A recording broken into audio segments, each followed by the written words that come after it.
Ladies and gentlemen, let us welcome Washington's fearless political satirist, the court jester on the poop deck of the ship of state, Mark Russell.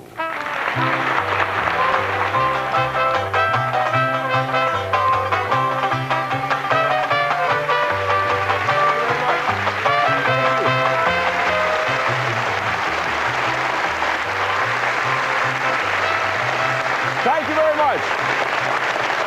Thank you. Good evening, my friends. I feel it here tonight. I feel the spirit tonight. I know we can communicate, my friends, if you'll all join hands with each other. Do as I tell you.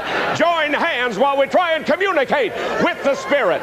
We're going to do it. Give me your hand. Give me your hand, ma'am. We're going to join in tonight. All repeat after me. I believe.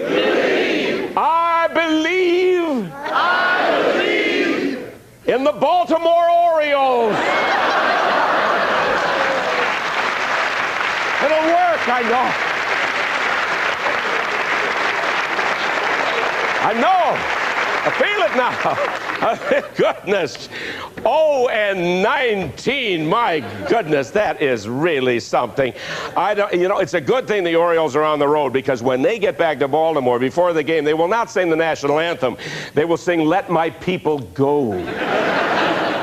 And so, I heard that so many cranks and crackpots are sending suggestions into Baltimore about what to do, and some sincere well-wishers as well. Somebody wrote in and said, if the members of the team wear their underwear backwards, this will bring on a victory. And then there was Oral Roberts, and he wrote to the Baltimore Orioles and said that unless they send him money,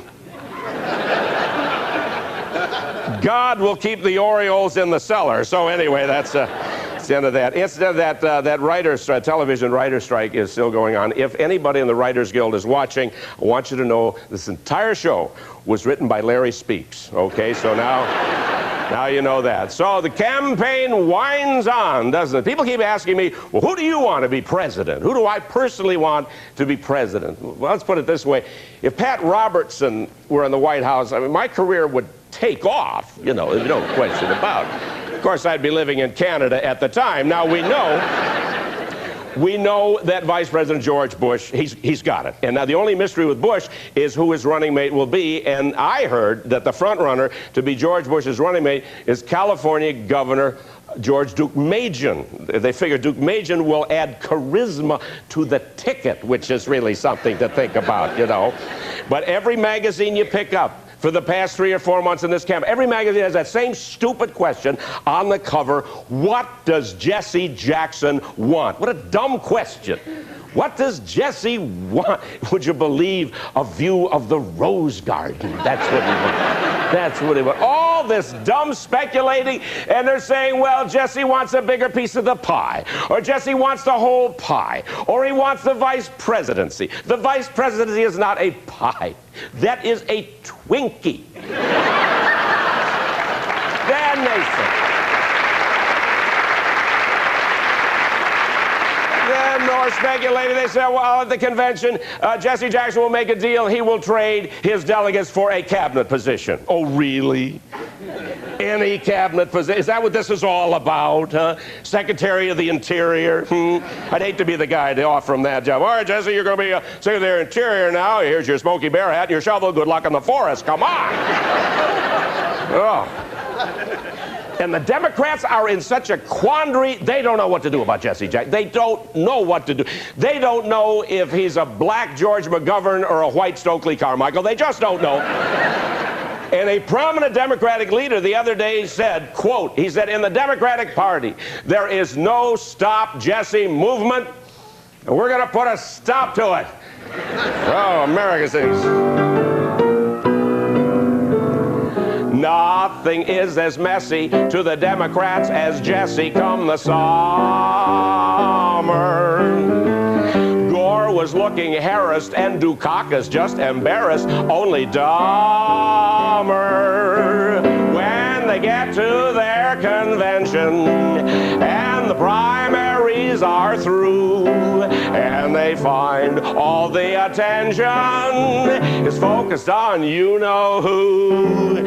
Ed Koch was looking manic and contributes to the panic and fiasco. He clobbered Jesse with the bat of Hymietown and Arafat and Castro. The Democrats' assessment of this dire circumstance: back when we had McGovern, we at least had a chance. But let's keep Jesse soaring starward, or we're guilty of the R word come the summer. It doesn't take a genius to hatch a plot so heinous and pathetic.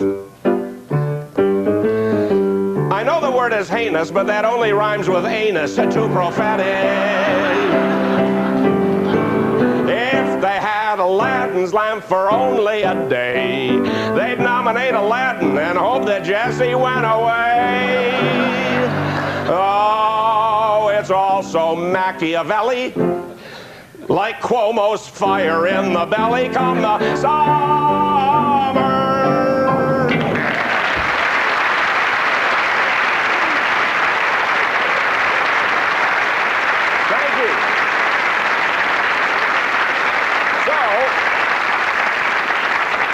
Of course, Michael Dukakis is doing very, very well, and you know he's doing well because the media is starting to attack him.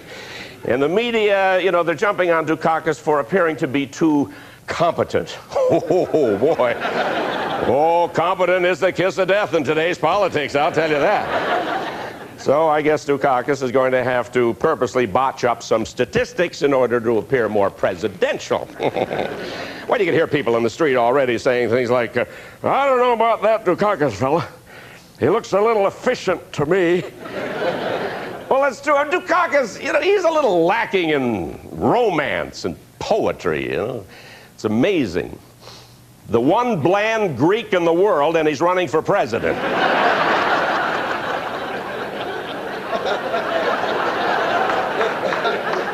Zorba the clerk.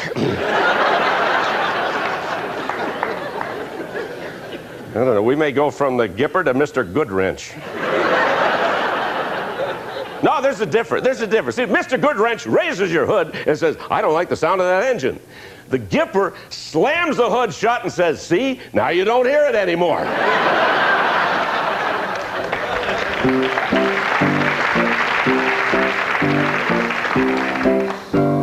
Up in Massachusetts, Mike Dukakis in the ring has thrown his hat. In Boston, where they all say park the car, they don't say pass the bar, it's pass the bar.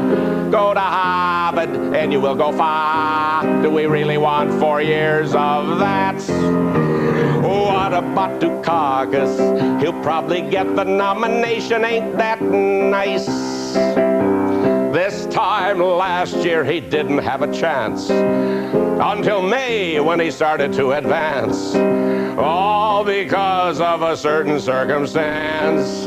He should send a thank you note to Donna Rice. Through every primary and overrated caucus trudged our mighty candidates, guaranteeing miracles on demand, until it soon boiled down to Bush versus Dukakis. Try to stay awake for their debates. Stay tuned for the bland leading the bland. What about Dukakis?